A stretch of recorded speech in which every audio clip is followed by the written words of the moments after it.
आज का हमारा टॉपिक रहेगा टेम्परेचर ट्रांसमीटर क्या होता है। दूसरा हम 4 to 20 मिलियन का जो सिग्नल है हमारा, तो कैसे यूज करते हैं, कैसे बनता है। तो यहाँ से सिग्नल आया टीडी तो क्या आएगा, रेजिस्टेंस आएगा, ओम आएगा। टाइम का पता जाएगा, मेरी वो डीसी आएगा, ये आपका ट्रांसमीटर में आएगा। दूसरा डीसी क्या आएगा, प्लस माइनस फिगर माइनस करते हैं। चलो उसके बाद सबसे हमारा सेंसर है, उसके बाद कहाँ पर ट्रांसमीटर क्या करता है, उसके बाद हमारा डीसी आयो काम में आता है, उनको काफी काम में जाएगा। उसमें डीसी स्पेस में जाएगा तो वहाँ पे ऐसा नहीं करोगे तो आपका डीसी में जाएगा।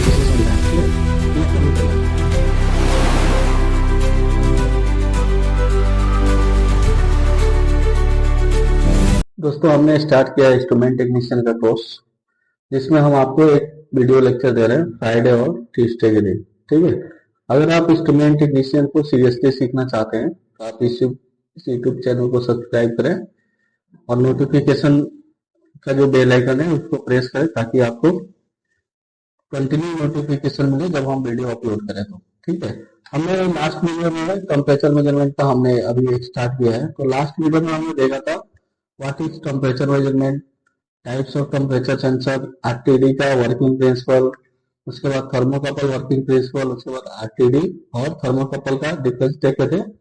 इंडस्ट्रियल एप्लीकेशन के बारे में जाने थे कि कहाँ का यूज होता है। उसके बाद इंटरव्यू टिप्स देखे थे। ठीक है, तो अगर आप वो वीडियो नहीं देखे हैं तो वीडियो देख के आइए, ताकि ये वीडियो आपको समझ में आएगा। क्योंकि ये जो वीडियो लेक्चर होती है ना, एक दूसरे से कनेक्टेड होती है वीडियो। पहला वीडियो नहीं देखेंगे तो दूसरा आपको उतना समझ में नहीं आएगा। तो आपसे रिक्वेस्ट है, अगर आप सीरियसली इंस्ट्रूमेंट टेक्नीशियन सीखना चाहते हैं तो आप वो भी देखिए, उसके बाद ये देखिए। और प्रेशर मेजरमेंट का भी हमने कंप्लीट कर दिया वो चैप्टर, तो वो भी आप जाकर चेक देख सकते हैं। इसका जो लिंक है हम डिस्क्रिप्शन में दे देंगे। तो आइए हम इस वीडियो को स्टार्ट करते हैं। इस वीडियो में हम क्या जानेंगे, आज का हमारा टॉपिक रहेगा टेम्परेचर ट्रांसमीटर क्या होता है। दूसरा हम 4 to 20 मिलियन का जो सिग्नल है हमारा, वो कैसे यूज करते हैं, कैसे बनता है, वो होता क्या है। आरटीडी थर्मोकपल को हम इंस्टॉलेशन कैसे करते हैं, कहीं भी हमको लगाना है तो हम कहाँ कैसे लगाएंगे, और उसका थोड़ा बेसिक कैलिब्रेशन कॉन्सेप्ट देखेंगे कि इसका जो चेक करना है, कैलिब्रेशन करना है तो कैसे करेंगे। ठीक है, तो चलिए स्टार्ट करते हैं। सबसे पहले what is temperature transmitter. Temperature transmitter हमारा क्या होता है। टेम्परेचर ट्रांसमीटर क्या है, एक डिवाइस होता है जो आरटीडी या थर्मोकपल से आने वाले सिग्नल को स्टैंडर्ड सिग्नल में, जो सिग्नल है उसमें कन्वर्ट करता है। जैसे आपका ये टेम्परेचर ट्रांसमीटर हो गया, ठीक है, यहाँ से आपका सेंसर हो गया, या तो आरटीडी हो या थर्मोकपल हो। यहाँ से जो सिग्नल है आरटीडी है तो क्या आएगा, रेजिस्टेंस आएगा, ओम आएगा।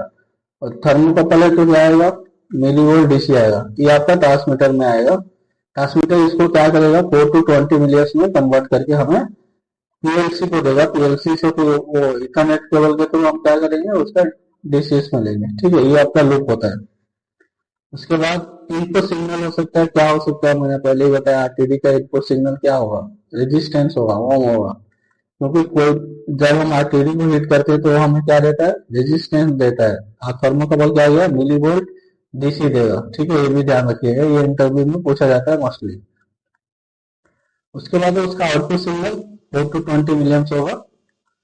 ठीक है, सिंपल लैंग्वेज में क्या है हम समझेंगे ना, कैसे इसका लूप अगर बनाना चाहें तो पहले आपका सेंसर आएगा। ठीक है, उसके बाद आपका ट्रांसमीटर, उसके बाद ये आया आयो कार्ड, फिर उसके थ्रू आयो कार्ड में आया। उसके बाद हमें डिश, यहाँ पे डिशेस पे उसका ले लिया फिर। ठीक है, कंट्रोलर वगैरह सब इसी में आ जाएगा। तो ऐसा इसका लूप होता है टेम्परेचर का, टेम्परेचर ट्रांसमीटर या आरटीडी थर्मोकपल का ऐसा लूप हम मान सकते हैं। ठीक है, उसके बाद हम 4 to 20 मिलियन से यूज क्यों करते हैं, तो ये मोस्ट इम्पोर्टेंट क्वेश्चन है जो आपको इंटरव्यू में पूछा जाता है कि हम 4 to 20 क्यों यूज करते हैं, 0 to 20 क्यों नहीं करते हैं, या फिर 5 to 25 क्यों नहीं करते, 4 to 20 ही क्यों करते हैं। तो इसका मेन आपका क्या होता है, रीजन क्या हो सकता है। पहला, नॉइज इफेक्ट कम होता है। ठीक है, दूसरा, लॉन्ग डिस्टेंस के लिए ट्रांसमिशन पॉसिबल है। और तीसरा मेन चीज, ये तो नॉर्मल सा प्रॉब्लम है इसके लिए हम यूज करते हैं, लेकिन मेन चीज क्या है, वायर ब्रेक इजिली डिरेक्ट हो जाता है। मान लीजिए हम 0 to 20 लेंगे तो हमें फिलहाल भी जो होगा लोअर एंड बैंड को भी 0 ही मिलेगा, तो हमें वायर पलटे कैसे पता चलेगा, नहीं पता चलेगा ना। इसलिए 4 to 20 मिलियंस लिया जाता है कि अगर वायर ब्रेक होगा तो हमें 0 मिलियंस मिलेगा, प्रॉपर 4 मिलियंस मिलेगा ही मिलेगा ही नहीं अगर वायर ब्रेक होता है तो इसलिए हम इसका यूज करते हैं। ठीक है, ये इंटरव्यू क्वेश्चन है, आप देख सकते हैं। एग्जाम्पल के लिए मान लेते हैं एक ट्रांसमीटर है, उसका रेंज आपको डाल दिया, ये LRB डाल दिया 0 डिग्री और URB 200 डाल दिया। ठीक है, तो 4 मिलियंस पे हमको 0 मिलेगा और 20 पे हमको 200 मिलेगा। ठीक है, ये आपका कॉन्सेप्ट है। अगर रेंज 0 मिलियन पे हो जाए तो समझो क्या है, वायर आपका फॉल्ट है, ये आप देखेंगे। ठीक है, नेक्स्ट आपका RTU थर्मोकपल का हम इंस्टॉलेशन कैसे करते हैं, इसका इंस्टॉलेशन कैसे करेंगे, इसका भी एक प्रोसेस है, वैसे ही करना है। पहले प्रॉपर इमर्शन लेंथ होना चाहिए, जो हमें लगाना है कहाँ पे लगाना है उसका लेंथ का मेजरमेंट हमें होना चाहिए, पता होना चाहिए। दूसरा, हमें डायरेक्ट फ्लेम से बचना चाहिए, डायरेक्ट फ्लेम पे नहीं लगा सकते। जैसे आपका फर्नेस हो गया, फर्नेस में डायरेक्ट फ्लेम में हम कोई भी चीज आपका सेंसर नहीं लगा सकते, चाहे RTD हो चाहे थर्मोकपल हो। ठीक है, तो हम कैसे लगाएंगे, हमको लगाना है हाई टेम्परेचर जोन में इंस्टॉल करना है, करेक्ट पोलैरिटी मेंटेन करें। पहला तो थर्मोवेल होगा। ठीक है, थर्मोवेल के पहले लगेगा, उसके अंदर आपका RTD रहेगा चाहे थर्मोकपल रहेगा। ठीक है, इंस्टॉलेशन टिप्स देख लेते हैं क्या होगा। हाई टेम्परेचर जोन में इंस्टॉल करें, करेक्ट पोलैरिटी, पोलैरिटी मतलब प्लस की जगह प्लस, माइनस की जगह माइनस रखें। ठीक है, उसके बाद एक्सटेंशन केबल सेम टाइप की हो। अब क्या होता है कि आपका J type, A type, R type, S type, जैसे मान लीजिए थर्मोकपल K टाइप का है, तो हमें एक्सटेंशन केबल जो लेना है, इसका केबल जो लेना है K टाइप का ही होना चाहिए, तब आपका रीडिंग प्रॉपर मिलेगा। अगर आप दूसरे टाइप का लेंगे तो आपको रीडिंग टेम्परेचर भी सही नहीं मिलेगा, रीडिंग भी सही नहीं मिलेगा। तो ये बात का खास करके आपको ध्यान रखना है कि टाइप का आपका थर्मोकपल आ रहा है तो उस टाइप का हमें एक्सटेंशन केबल हो तो वायर आपका वही इसी टाइप का होना चाहिए, ये भी आप ध्यान रखेंगे। दोस्तों, वीडियो में आगे बढ़ने से पहले आपको बताना चाहता हूँ कि हमारी टीम ने इंस्ट्रूमेंट टेक्नीशियन का एक ई-बुक लॉन्च की हुई है। इसका टेक्निकल वर्ड जो है वो आपको इंग्लिश में है, बाकी आपको हिंदी में है। अगर आप इंस्ट्रूमेंटेशन को सीरियसली सीखना चाहते हैं तो दिए गए नीचे डिस्क्रिप्शन में इसका परचेस लिंक है, आप वहां से बाय कर सकते हैं। अगर आपको डेमो चाहिए तो आप दिए गए व्हाट्सएप नंबर पे हमें डेमो मांग सकते हैं। तीसरा आपका देखेंगे टेम्परेचर मेजरमेंट लूप कैसे होता है, मैंने इससे पहले ही बताया था, अब फिर से एक बार बता दूं। पहले हमारा सेंसर रहेगा, चाहे वो RTD हो थर्मोकपल, दोनों में से कोई एक रहेगा। उसके बाद कहाँ आता है ट्रांसमीटर का, ट्रांसमीटर क्या करता है, वो 4 to 20 मिलियंस में कन्वर्ट करता है। उसके बाद हमारा DC IO कार्ड में जाता है, इनपुट आउटपुट कार्ड में जाएगा। उसके बाद DCS PLC में जाएगा, फिर वहां से इथरनेट केबल के थ्रू आपका कंट्रोलर DCS में दिखाएगा। ठीक है, ये आपका लूप हो गया। पहले सेंसर सेंसर RTD होगा तो ओम देगा, रेजिस्टेंस देगा। दूसरा थर्मोकपल होगा तो मिलीवोल्ट DC दिया। ये आपका आउटपुट निकाल किसमें गया, ट्रांसमीटर। ट्रांसमीटर ने क्या किया, 4 to 20 में कन्वर्ट करके हमें IO कार्ड में भेजा, इनपुट आउटपुट कार्ड में भेजा। उसके बाद हमें DCS PLC में गया, जो हमको DCS पे शो करता है। ये आपका कंप्लीट लूप है। अगर कोई पूछेगा तो आप कंप्लीट लूप बताओ, हमें टेम्परेचर कैसे शो करता है, तो आप सेंसर से स्टार्ट करेंगे, उसके बाद ट्रांसमीटर, उसके बाद वहां से 4 to 20 मिलियंस, फिर DCS PLC, फिर आपका DCS में जाता है। ठीक है, अभी देखेंगे इसका कैलिब्रेशन, अगर कोई खराब हो गया तो हमें कैसे पता चलेगा खराब है अच्छा है, ये भी तो हमें देखना है ना। तो हम कैलिब्रेशन को आज थोड़ा बहुत देखेंगे, उसका बेसिक देखेंगे। कैलिब्रेशन का मतलब क्या होता है, पहले ही हम आपको बता दिया गया, इंस्ट्रूमेंट के रीडिंग को स्टैंडर्ड रीडिंग से मैच करना। जो हमारा इंस्ट्रूमेंट है, जैसे RTD है, फील्ड वाला वो खराब हो गया, अच्छा नहीं है, या फिर हमें डाउट है कि हमें ये सही नहीं दिखा रहा है, तो क्या करेंगे, स्टैंडर्ड रीडिंग। स्टैंडर्ड आपका क्या हो सकता है, टेम्परेचर बात होगा, उसमें हम ले जाकर कैलिब्रेट करते हैं, वो सही होता है, वो एक्यूरेट होता है। उससे हम मैच कराएंगे कि हम मैच हो रहा है कि नहीं हो रहा है, ये बात का ध्यान रखेंगे। RTD कैलिब्रेशन में आपका रेजिस्टेंस डिकेट बॉक्स में यूज किया जाता है, कहेंगे आप वो वही यूज करेंगे, या फिर क्या ना टेम्परेचर बात में हम यूज करेंगे टेम्परेचर बात का। ठीक है, यहाँ पर टेम्परेचर बात का यूज करेंगे, इसमें हमने RTD को डाल दिया। अब हमें टेम्परेचर बाद में टेम्परेचर शो करेगा, टेम्परेचर शो उसके अकॉर्डिंग हमें रेजिस्टेंस मिल रहा है कि नहीं मिल रहा है वो हम चेक कर लेंगे एक बार। इस ऐसे ही आप कैलिब्रेशन कर सकते हैं। दूसरा आपका रेजिस्टेंस डीकेड बॉक्स भी होता है, डीकेड बॉक्स का भी यूज करके आप इसको चेक कर सकते हैं, ठीक है। उसके बाद थर्मोकपल कैलिब्रेशन में मिलीवोल्ट सोर्स का यूज करके कर सकते हैं।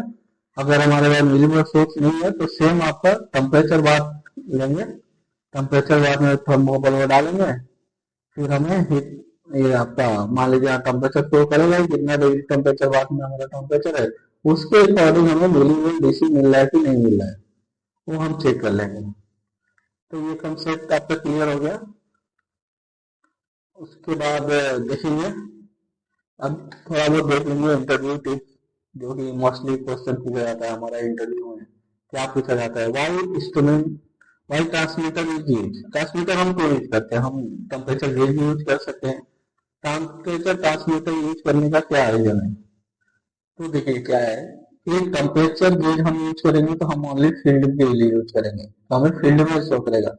लेकिन आज के ऑटोमेशन की, हम जितना आगे फील्ड में बढ़ रहे हैं ऑटोमेशन की फील्ड में, हमें डिस्टेंस में दिखना है, मतलब हमें कंट्रोल रूम में दिखना है, एक जगह ऊपर नीचे ज्यादा करने की जरूरत नहीं है, हमें फील्ड में जाने की जरूरत नहीं है। तो हम क्या यूज करेंगे, टेम्परेचर ट्रांसमीटर। टेम्परेचर ट्रांसमीटर का फायदा ये है कि आपको फील्ड में भी मिल जाएगा, वहां से सिग्नल लेके हम डीसीएस पे भी दे सकते हैं, जो कंट्रोल रूम में लगा रहता है वहां भी हम दे सकते हैं। तो ये सवाल अगर पूछा जाता है कि हम टेम्परेचर ट्रांसमीटर क्यों यूज करते हैं, टेम्परेचर गेज क्यों नहीं यूज करते हैं, तो आपका आंसर वही रहेगा कि हमें जो आप टेम्परेचर ट्रांसमीटर यूज करेंगे तो हमें वो रीडिंग हमें कंट्रोल रूम में मिल जाएगा, सीसीआर में भी मिल जाएगा। लेकिन गेज यूज करेंगे तो ओनली फील्ड के लिए होगा, हमें दोनों चाहिए तो टेम्परेचर ट्रांसमीटर लगाना पड़ेगा, ठीक है। दूसरा आपका आरटीडी का क्या मिलता है, आउटपुट क्या मिलता है, आरटीडी हमें क्या देता है, सिग्नल कौन सी सिग्नल देता है। ये मत बोलिए 4 to 20 देता है, टीडी हमें रेजिस्टेंस देता है, रेजिस्टेंस आपका ट्रांसमीटर जाकर उसको कन्वर्ट करके 4 to 20 मिलियन देता है। ये आपका क्लियर होना चाहिए माइंड, ठीक है। उसके बाद विच सिग्नल थर्मोकपल यूज। अब थर्मोकपल क्या देता है, थर्मोकपल तो हमें मिलीवोल्ट डीसी देगा, उसके बाद मिलीवोल्ट डीसी को ट्रांसमीटर आपका कन्वर्ट करके 4 to 20 मिलियन में कन्वर्ट करेगा। ये बात पूरा माइंड में होगा, ये नहीं कि आपका थर्मोकपल 4 to 20 देगा, आरटीडी 4 to 20 देगा, नहीं। आरटीडी आपका रेजिस्टेंस देगा, उस रेजिस्टेंस को टेम्परेचर ट्रांसमीटर कन्वर्ट करके हमें देगा 4 to 20 मिलियन, डायरेक्टली नहीं देता है आरटीडी या थर्मोकपल, ठीक है। तो ये आप ध्यान रखेंगे, ये हमेशा पूछा जाता है। अभी इस वीडियो में हम इतना ही जानेंगे, नेक्स्ट वीडियो हमारी जो आने वाली है आरटीडी का पूरा डिटेल देखेंगे, थर्मोकपल का पूरा डिटेल देखेंगे। अगर आपको ये वीडियो अच्छी लगती है तो हमारा यूट्यूब चैनल को सब्सक्राइब जरूर करें, ताकि हमारा इंस्ट्रूमेंट टेक्नीशियन का जो फ्री कोर्स हमने स्टार्ट किया है उसका आप फायदा उठाए। और दूसरी बात ये है कि अगर कहीं डाउट होता है, आपको कोई भी सवाल पूछना है कि हमें इस वीडियो पे लेक्चर चाहिए या फिर मुझे ये समझ में नहीं आ रहा है, तो आप हमें कमेंट में बताएं, हम उस टॉपिक को भी कवर करने की कोशिश करेंगे।